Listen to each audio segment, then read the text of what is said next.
जय हिंद दोस्तों, मैं योगेश कुमार शर्मा जैन एकेडमी के यूट्यूब चैनल पर आपका हार्दिक अभिनंदन करता हूं। प्यारे बच्चों, लास्ट वीडियो में हमने डिस्कशन किया था विज्ञान के परिचय का, साथ ही साथ डिस्कशन किया बायोलॉजी के परिचय का, और मैंने आपको जो बेसिक जानकारियां थी अपने साइंस को लेके वो दी थी। हमारे इस वीडियो को देखने से पहले आप लोग जिन्होंने वीडियो ना देखा पहले वाला, उसको देखकर इस वीडियो पर आए। और आज हम लोग डिस्कशन करेंगे रक्त परिसंचरण तंत्र के बारे में, जो कि बहुत ही इंपॉर्टेंट क्वेश्चन है और इस टॉपिक से हमेशा से कुछ ना कुछ क्वेश्चंस अब तक आते रहे हैं। शुरू करते हैं आज का टॉपिक। दोस्तों, टॉपिक का नाम है रक्त परिसंचरण तंत्र। रक्त परिसंचरण तंत्र।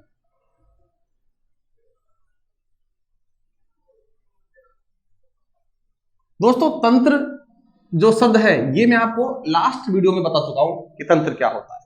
तंत्र मैंने बताया था कि तंत्र होता है अंगों का समूह।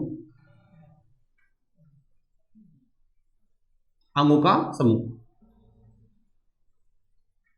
दोस्तों, अब बात आती है इसके शाब्दिक अर्थ की। रक्त से हम लोग सभी परिचित हैं। रक्त यानी कि ब्लड, और इसको हम लोग रुधिर भी कहते हैं। परी एक बहुत ही कॉमन शब्द है, जैसे कि देखो पर्यावरण। छोटी छोटी क्लासेस में हमको कितनी बार पूछा है कि पर्यावरण का संधि विच्छेद कीजिए, तो आज हम उसका संधि विच्छेद करेंगे। पर्यावरण होता है परि प्लस आवरण।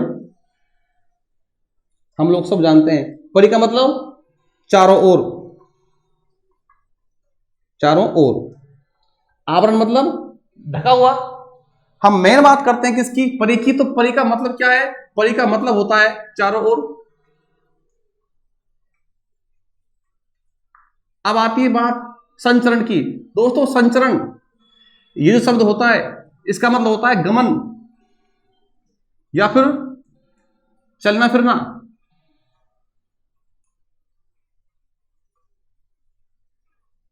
ये है रक्त परिसंचरण तंत्र, जो एक शब्द है, इसका शाब्दिक अर्थ। यानी कि देखिए, ब्लड अर्थात रुधिर चारों ओर, और गमन या चलना फिरना अंगों का समूह। इसकी अब परिभाषा पर चलते हैं कि हमारी बॉडी में ब्लड को चारों ओर गमन करने या चलाने फिराने के लिए जो अंगों का समूह योगदान देता है, उन अंगों के समूह को कहते हैं सामूहिक रूप से रक्त परिसंचरण तंत्र। तो दोस्तों, एग्जाम्पल के लिए हमारा हृदय, हमारे रक्त की नलिकाएं जो कि धमनियां हैं और शिराएं हैं, और साथ ही साथ हमारा रक्त भी इसी तंत्र का एक पार्ट अर्थात भाग होता है। देखो दोस्तों, रक्त परिसंचरण तंत्र के बारे में सबसे पहले जिस वैज्ञानिक ने हमें जानकारी दी थी उसका नाम था विलियम हार्वे। कई बार पूछा है। इसका पहला पॉइंट क्या होगा? इसका पॉइंट होगा कि रक्त परिसंचरण तंत्र के बारे में सर्वप्रथम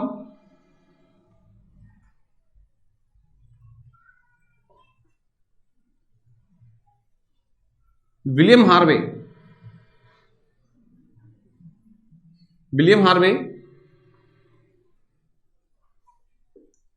ने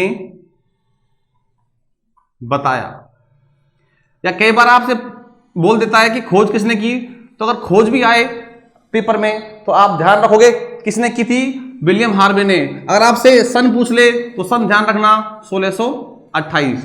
तो दोस्तों, यहां से आपके दो क्वेश्चन निकल के आते हैं कि ब्लड सर्कुलेटरी सिस्टम की खोज किसने की? विलियम हार्वे ने। कब की? 1628 में की। दोस्तों, रक्त परिसंचरण तंत्र, इसके अंतर्गत जो मुख्य अंग कौन से हैं उन पर चर्चा करते हैं। दोस्तों, सबसे पहली चर्चा करते हैं, हम लोग करेंगे हार्ट पर, हृदय,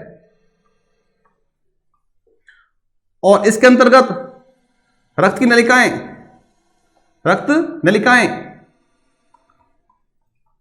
जिनको कहते हैं ब्लड वेसल्स,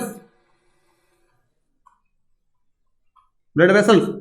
और तीसरा जो इसका मुख्य अंग होता है वो होता है हमारा ब्लड, यानी कि रक्त। दोस्तों, तो रक्त परिसंचरण तंत्र जो टॉपिक होगा उसके अंतर्गत हम लोग क्या क्या पढ़ेंगे? हृदय पढ़ेंगे, साथ ही साथ ब्लड वेसल्स पढ़ेंगे, और क्या पढ़ेंगे? रक्त पढ़ेंगे। लेकिन दोस्तों, अब आपको ध्यान देना है कि जो रक्त की नलिकाएं हैं, वो ब्लड वेसल्स जो हैं, वो धमनियां और शिरा, हम लोगों ने खूब नाम सुना है। ये वो नाम है जो हमारे बॉडी में धमनियां और शिरा हैं, वो हम पढ़ेंगे, रक्त की नलिकाओं के अंतर्गत पढ़ेंगे। तो प्यारे बच्चों, अब हम चलते हैं हार्ट की तरफ, हृदय। हृदय के साथ साथ हम लोग रक्त की नलिकाएं भी पढ़ लेंगे। हृदय में रक्त की नलिकाएं, हार्ट एवं ब्लड वेसल्स। दोस्तों, एक शब्द होता है हार्ट, HAART, एक होता है ये, तो ध्यान रखोगे, इसे कहते हैं हार्ट और ये होता है हार्ट। तो ये आपका हार्ट नहीं होता, हार्ट आपका ये होता है, और हार्ट मतलब होता है आपका हृदय। तो आप गलत गलत शब्द का प्रयोग ना करें। इस हृदय को हार्ट नहीं बोलते, क्या बोलते हैं? हार्ट बोलते हैं। ये शुद्ध है, ये अशुद्ध है। इसका मतलब होता है दुखी करना। हमारा काम नहीं है दुखी करना, इसलिए क्या पढ़ेंगे? हार्ट पढ़ेंगे। तो प्यारे बच्चों, साइंस की एक अलग अपनी एक डिक्शनरी होती है, शब्दकोश होता है, अर्थात मैं कह सकता हूं टर्मिनोलॉजी होती है। दोस्तों, एक शब्द है कार्डियो। साइंस की भाषा में कार्डियो है और हमारी भाषा में होता है हार्ट, यानी कि हृदय। आपको ध्यान रखना है। एक शब्द होता है एनजीओ। साइंस अपनी भाषा में एनजीओ कहती है और हम कहते हैं इसको रक्त की नलिकाएं।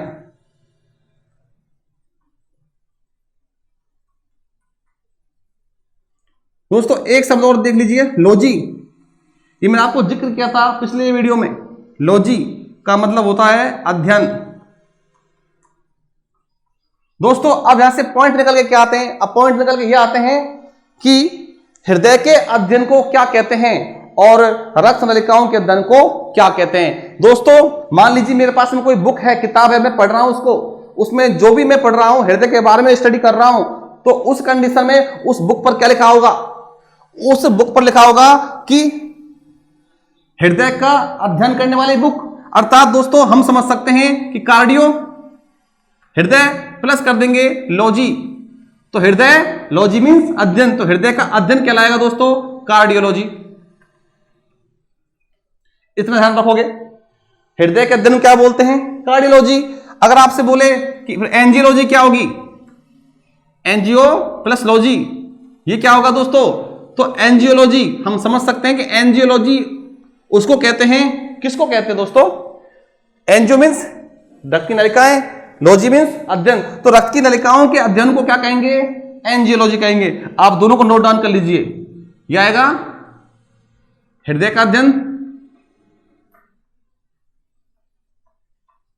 और इसमें लिख लोगे रक्त की नलिकाओं का अध्ययन।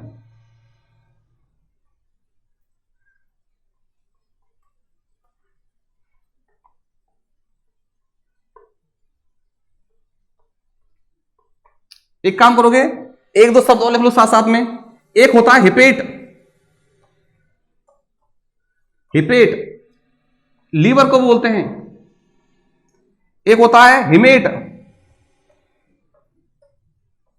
ये दोस्तों हिपेट है, हिपेट, हिमेट, हिमेट बोलते हैं रक्त को। एक शब्द और लिख लीजिए, डर्मेटो। डर्मेटो ये त्वचा को बोलते हैं। अभी फिलहाल इनको याद रख लीजिए। कार्डियो मींस हार्ट हो गया, एंजियो मींस रक्त की नलिकाएं हो गई, लॉजी मींस अध्ययन हो गया, हिपेट मींस लीवर हो गया, हिमेट मींस रक्त हो गया, डर्मेटो मींस त्वचा हो गई। अब आप मुझे ये बताइए,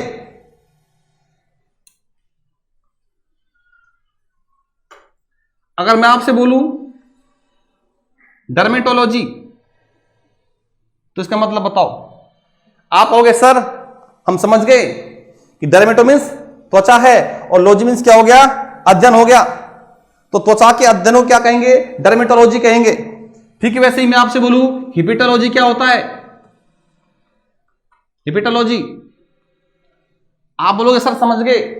क्या समझे, हिपेट मीन्स लीवर हो गया और लॉजी मीन्स हो गया अध्ययन, तो लीवर के अध्ययन को कहेंगे हिपेटोलॉजी। और दोस्तों एक और शब्द देख लीजिए, एक शब्द है लॉजिस्ट। लॉजिस्ट, आपको जहां भी लॉजिस्ट दिखाई दे जाए समझ जाना वहां पर डॉक्टर की बात हो रही है। जैसे कि आपसे बोले कार्डियो, कार्डियो मीन्स आपका हार्ट हो गया, तो कार्डियो प्लस लॉजिस्ट क्या बनेगा, कार्डियोलॉजिस्ट। हृदय के डॉक्टर को कार्डियोलॉजिस्ट ही कहते हैं। आपसे बोले कि डर्मेटो, डर्मेटोलॉजिस्ट, ये डॉक्टर है ना, हाँ जी, डर्मेटोलॉजिस्ट। तो डर्मेटो मीन्स त्वचा, लॉजिस्ट मीन्स डॉक्टर, था त्वचा का डॉक्टर कहलाता है डर्मेटोलॉजिस्ट। अगर बाय चांस आपकी त्वचा रूखी रूखी है या आपको खुजली हो रही है, इचिंग हो रही है, तो आप किसके पास जाओगे, अब आप जाओगे डर्मेटोलॉजिस्ट के पास जाओगे। उस डॉक्टर का नाम, डॉक्टर को क्या कहेंगे, डर्मेटोलॉजिस्ट। ठीक, वैसे दोस्तों अब बताइए हिमेट, हिमेट क्या है, रक्त हो गया। अगर मैं बोलूं हिमेटोलॉजी, हिमेट मीन्स रक्त, लॉजी मीन्स अध्ययन, तो दोस्तों हिमेटोलॉजी कहलाएगा रक्त का अध्ययन।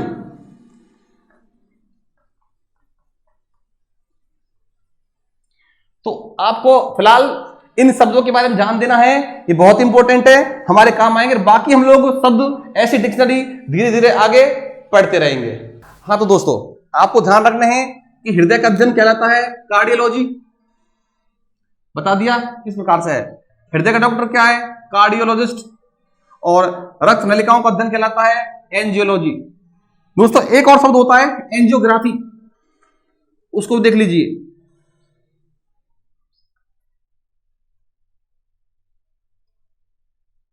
दोस्तों ग्राफी भी आता है, जैसे लॉजी आता है अध्ययन के लिए, ठीक वैसे ही ग्राफी भी अध्ययन के लिए आता है। लेकिन अंतर क्या है लॉजी और ग्राफी में, अंतर इतना है कि ग्राफी जब आएगा तो समझ जाना कि ईसीजी टाइप में जो आप लाइनिंग आती हैं, अर्थात मैं कह सकता हूं यह अध्ययन सामान्य अध्ययन होता है एंजियोलॉजी, और ग्राफी वाला होता है चित्रों की मदद से अध्ययन। तो ईसीजी टाइप में रिपोर्ट आती है एंजियोग्राफी की। एक बार क्या हुआ, मेरी मम्मी को दिक्कत आई, डॉक्टर बोला कि इसकी एंजियोग्राफी होगी, तो मैं समझ गया था कि कुछ ईसीजी टाइप में कुछ आना है।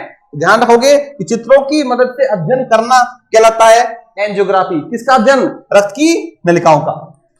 ऐसे आपका क्या है डेमोग्राफी, किसका अध्ययन है, जनसंख्या का अध्ययन आपका डेमोग्राफी होता है।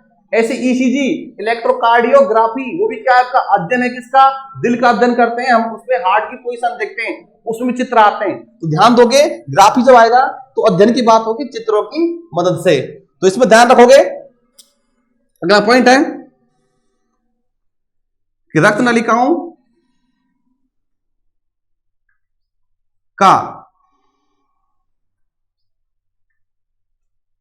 चित्रों की मदद से, चित्र हो चाहे ग्राफ हो, चित्रों की मदद से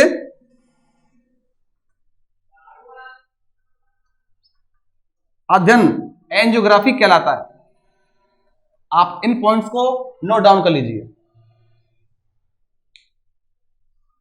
अब चलते हैं दोस्तों कि हृदय हमारी बॉडी में कहां होता है, हृदय का भार कितना होता है, हृदय का आकार कितना होता है, और हृदय का कार्य क्या होता है। दोस्तों अगर मैं हृदय के कार्य की बात करता हूं तो आपको एक बहुत ही बेहतरीन एग्जांपल मैं आपके सामने पेश कर रहा हूं। देखिए एक मकान होता है और मकान में छोटे छोटे पाइप लगे होते हैं, टंकी लगी होती है आदि।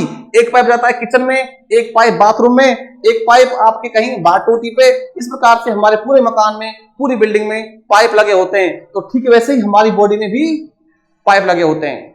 मकान के पाइप कहलाते हैं पानी के पाइप, और हमारी बॉडी में जो पाइप लगे होते हैं ऊपर से नीचे तक, उनको बोलते हैं रक्त के पाइप, अर्थात रक्त की नलिकाएं। तो ध्यान रखोगे जैसे बिल्डिंग में पानी के पाइप होते हैं, ठीक वैसे ही हमारी बॉडी के अंदर भी एक फिटिंग होती है पाइपों की, जिनको रक्त की नलिकाएं अर्थात ब्लड वेसल्स कहते हैं।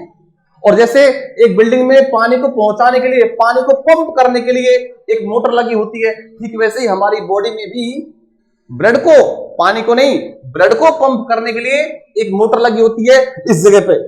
उसका नाम क्या है, हृदय है, हार्ट है। तो दोस्तों आप ये बताइए कि हार्ट का काम क्या हुआ?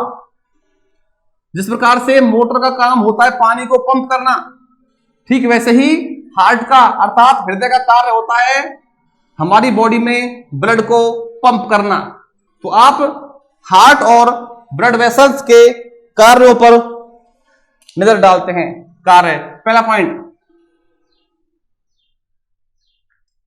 हार्ट का कार्य क्या कार्य है? ब्लड को पंप करना, ब्लड को पंप करना। दूसरा पॉइंट,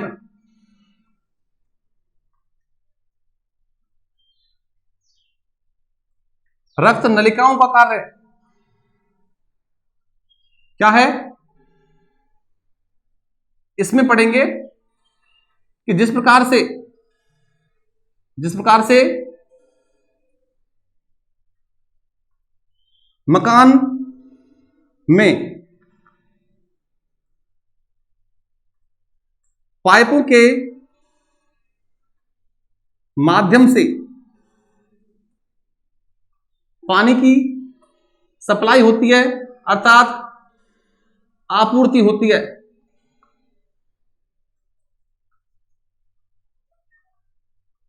ठीक वैसे ही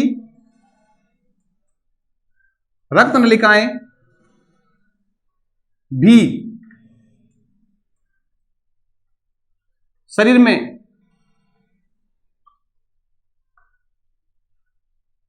रक्त की आपूर्ति करती हैं, या कह सकते हैं कि रक्त नलिकाओं के माध्यम से संपूर्ण बॉडी में गमन करता है। दोस्तों अब बात करते हैं हृदय हमारे बॉडी में कहां पाया जाता है। मैं बात करता हूं हृदय की लोकेशन की, स्थिति की।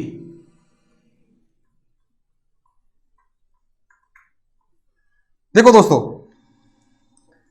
ये अपना चेस्ट होता है, हिंदी में कहते हैं इसको वक्ष। तो चेस्ट है, यहां से एक हड्डी ये है, यहां से लेके यहां तक ये हड्डी, इसको कहते हैं उरोस्थी अर्थात स्टर्नम बोलते हैं इसको। यहां से यहां तक आपकी ये उरोस्थी है, और यहां से निकलती है पसलियां, रिब्स निकलती हैं, रिब्स ऐसे, और पीछे रीढ़ हड्डी पे जाके जुड़ जाती हैं। तो पसलियों के बीच में ये अंदर जो स्पेस है इसको बोलते हैं चेस्ट कैविटी अर्थात वक्ष गुहा। तो सबसे पहला पॉइंट है कि हमारा हृदय कहां पाया जाता है, तो आप बोलोगे वक्ष गुहा अर्थात चेस्ट कैविटी के अंदर पाया जाता है। किस प्रकार से है जरा गौर कीजिए दोस्तों। हमारा हृदय जो होता है ना, वो बिल्कुल हम लोग सोचते हैं कि बाएं होता है, लेकिन ऐसा नहीं होता। हमारा हृदय कभी भी बाईं ओर नहीं होता है। इसकी सटीक लोकेशन मैं आपको बताता हूं कि इस उरोस्थी अर्थात स्टर्नम के ठीक पीछे, इसके पीछे होगा, बिल्कुल पीछे, वक्ष गुहा के अंदर बिल्कुल पीछे होगा इस प्रकार से। लेकिन दोस्तों थोड़ा सा बाईं ओर झुका होता है, इसलिए हमें लगता है कि हमारा दिल बाईं ओर धड़कता है, लेकिन वास्तव में सच्चाई क्या है कि उरोस्थी के ठीक पीछे होता है, लेकिन थोड़ा सा ऐसे झुका होता है। नोट डाउन करो।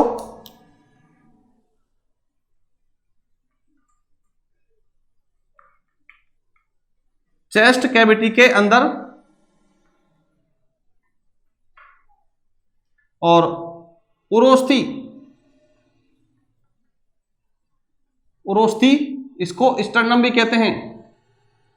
उरोस्थी स्टर्नम के ठीक पीछे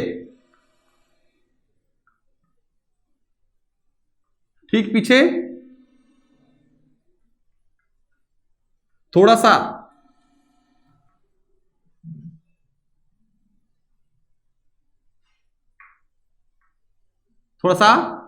बाईं ओर झुका होता है। ये इसकी एकदम सटीक लोकेशन है। क्या लोकेशन बनी? वक्ष गुहा के अंदर, उरोस्थी के ठीक पीछे। दोस्तों नीचे मत बोलना कि इसके नीचे करोगे तो नीचे पहुंच जाएगा, यहां पहुंच जाएगा, यहां नहीं होता। उरोस्थी के ठीक पीछे थोड़ा सा ऐसे बाईं ओर झुका हुआ, सीधा नहीं होता, ऐसे झुका होता है। पॉइंट को ध्यान रखोगे। अगला पॉइंट, अगर मैं बात करता हूं इसके वजन की बात करता हूं, भार। दोस्तों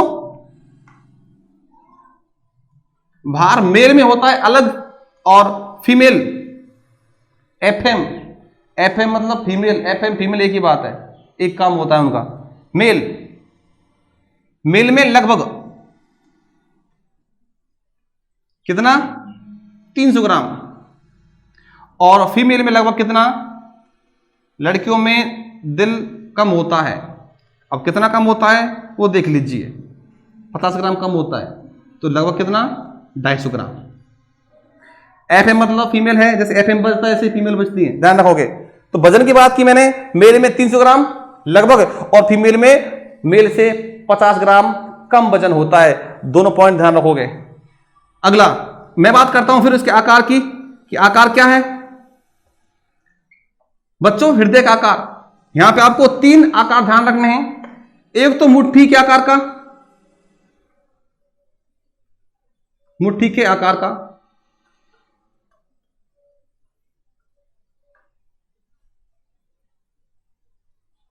मुट्ठी किस प्रकार से, इस प्रकार से, इसको बंद मुट्ठी बोलो, मुट्ठी बोलो, बात एक ही है। तो एक मुट्ठी के आकार का और दूसरा शंकु के आकार का, इसे बोलते हैं शंकु आकार या शंकु के आकार का, अर्थात कौन से शंकु आकार, या बोल दो त्रिभुजाकार।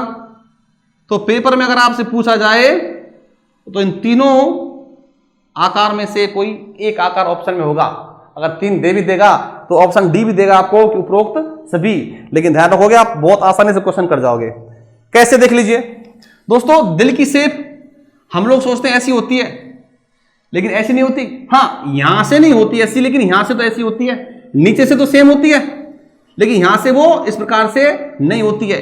इसलिए दोस्तों ये क्या है, मुट्ठी के आकार का इस प्रकार से मान लेते हैं, या मान लो ऐसे भी है तो थोड़ा सा ये क्या हो गया त्रिभुज के आकार का, या मान लो ये कैसा है फिर, ये आपके शंकु अर्थात कोन के आकार का।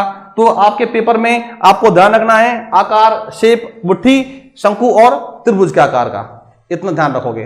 अब बात करता है कि इसका जो कलर है, रंग है, वो कैसा होता है। दोस्तों हमारा हृदय होता है गुलाबी, लेकिन कैसा, गहरा गुलाबी। तो ध्यान रखोगे रंग, हृदय का रंग गहरा गुलाबी, ये इसका रंग हो गया। दोस्तों साथ ही साथ ध्यान रखोगे अगला पॉइंट, हृदय अंदर से कैसा होता है, खोखला होता है। हृदय अंदर से खोखला होता है। एक क्वेश्चन आया था, एक बच्चे ने सेंड किया था व्हाट्सएप पे, क्वेश्चन था कि हृदय का कार्य क्या है। ऑप्शन 4 थे, एक ऑप्शन में था पंपिंग स्टेशन के जैसे। दोस्तों पंपिंग स्टेशन, पंप से संबंध आ गया तो ध्यान रखोगे आपको ऑप्शन कैसे घुमा के दे देगा, लेकिन आपको पंप से संबंधित कुछ दे सकता है वो, तो ध्यान रखोगे। इस प्रकार ऑप्शन देखिए भी आपको क्वेश्चन वो गलत करवा सकता है। दोस्तों अब चलते हैं हृदय आवरण की तरफ, अर्थात पेरिकार्डियम की तरफ, और वो क्या होता है ध्यान दीजिए प्यारे बच्चों। पेरिकार्डियम, हम इसको हृदय आवरण भी कहते हैं। देखो ये आपका हो गया दिल का डायग्राम मोटे तौर पे समझने के लिए। और दोस्तों दिल के चारों ओर एक झिल्ली पाई जाती है इस प्रकार से, ये झिल्ली है, और ये झिल्ली की होगी, एक झिल्ली की ये बाहर वाली परत, ये झिल्ली की अंदर वाली परत होती है जो हृदय के एकदम टच होती है। तो झिल्ली की बाहर वाली परत, ये अंदर वाली परत, ये, और दोस्तों अंदर वाली परत को कहते हैं एपिकार्डियम,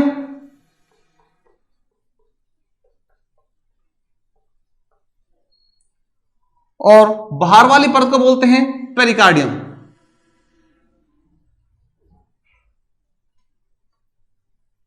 ध्यान रखोगे कि हृदय के ऊपर एक झिल्ली पाई जाती है, झिल्ली के अंदर वाली परत जो हृदय के बिल्कुल टच में होती है उसे बोलते हैं एपिकार्डियम, और जो बाहर वाली परत होती है उसे बोलते हैं पेरिकार्डियम। और एपिकार्डियम और पेरिकार्डियम के बीच में ये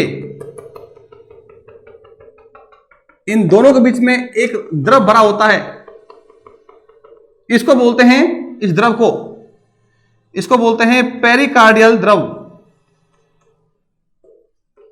पेरिकार्डियल द्रव। तो आपसे पूछ सकता है कि पेरिकार्डियल द्रव का संबंध किससे है, तो आप बोलोगे हृदय से है। फिर आपसे पूछ सकता है कि हृदय के चारों ओर एक झिल्ली पाई जाती है, उसका नाम क्या है, तो आप बोलोगे हृदय आवरण या पेरिकार्डियम। और आपसे पूछ सकता है कि पेरिकार्डियम, हृदय आवरण की अंदर वाली परत का नाम क्या है, तो आप बोलोगे एपिकार्डियम। दोस्तों अगर आपसे पूछा जाए कि इसका फिर कार्य क्या है, इसका फंक्शन क्या है, दोस्तों ध्यान रखोगे, हृदय को अगर मैं बाहर से चोट दूं, इसमें इधर से अगर बाहर से चोट दी जाए तो वो चोट हृदय तक पहुंचने से पहले कहां टकराएगी, वो टकराएगी इस हृदय आवरण पे। तो यही इसका काम है कि हृदय आवरण जो होता है वो हृदय को बाहरी चोटों से सुरक्षा प्रदान करता है। मैं कार्य की बात करता हूं, कार्य,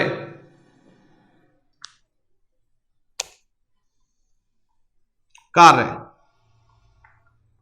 लो जी क्या बताया, हृदय आवरण हृदय को बाहरी चोटों से सुरक्षा प्रदान करता है।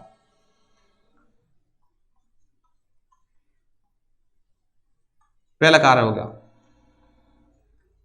दूसरा कार्य, प्यारे बच्चों, ये द्रव है अर्थात पदार्थ, इसमें जल की मात्रा होती है, तो ये जो द्रव होता है ये हृदय को हृदय को नम रखता है, ड्राई अर्थात सूखने नहीं देता है। तो दूसरा काम क्या होगा, दूसरा काम है हृदय को नम बनाए रखना, हार्ट को नम बनाए रखना। तीसरा कार्य है दोस्तों, हमारा हार्ट हम सब जानते हैं लगातार ऐसे धक धक धक धक धक धक अर्थात पंप करता ही रहता है, ब्लड को पूरी जिंदगी चलता रहता है, आराम नहीं करता है दोस्तों। तो हार्ट बीट के समय जो घर्षण उत्पन्न होता है, अरे घर्षण से तो चप्पल जूते घिस जाते हैं, घर्षण से तो लाठियां घिस जाती हैं, घर्षण से तो टायर घिस जाते हैं मोटे मोटे, अरे घर्षण से तो ट्रेन के पहिए घिस जाते हैं, तो घर्षण से तो हमारा हृदय भी घिस जाए, लेकिन उस घर्षण से बचाने का काम कौन करता है, हमारा हृदय आवरण करता है। तो अगला काम क्या होगा, हार्ट बीट अर्थात हृदय धड़कन के समय, हार्ट बीट के समय घर्षण से सुरक्षा करना।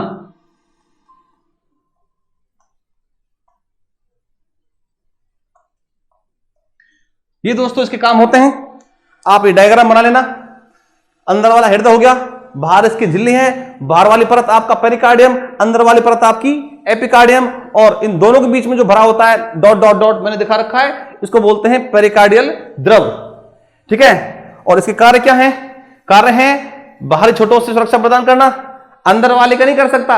अरे अंदर से चोट लगे, अगर हार्ट अटैक आएगा तो हार्ट अटैक के कंडीशन में हमारी सुरक्षा नहीं करने वाला, ये बाहर से चोट लगेंगी उस कंडीशन में हमारा ये प्रोटेक्शन करेगा हार्ट की। दूसरा काम हार्ट को नम बनाए रखना, और तीसरा काम हार्ट बीट के समय घर्षण से सुरक्षा करना। तो प्यारे बच्चों, आज के क्लास को हम यहीं समाप्त करते हैं। अगर आपको वीडियो अच्छा लगा हो, कंटेंट आपको पसंद आए, तो वीडियो को लाइक करें और चैनल को सब्सक्राइब करें, शेयर करें। थैंक यू, जय हिंद।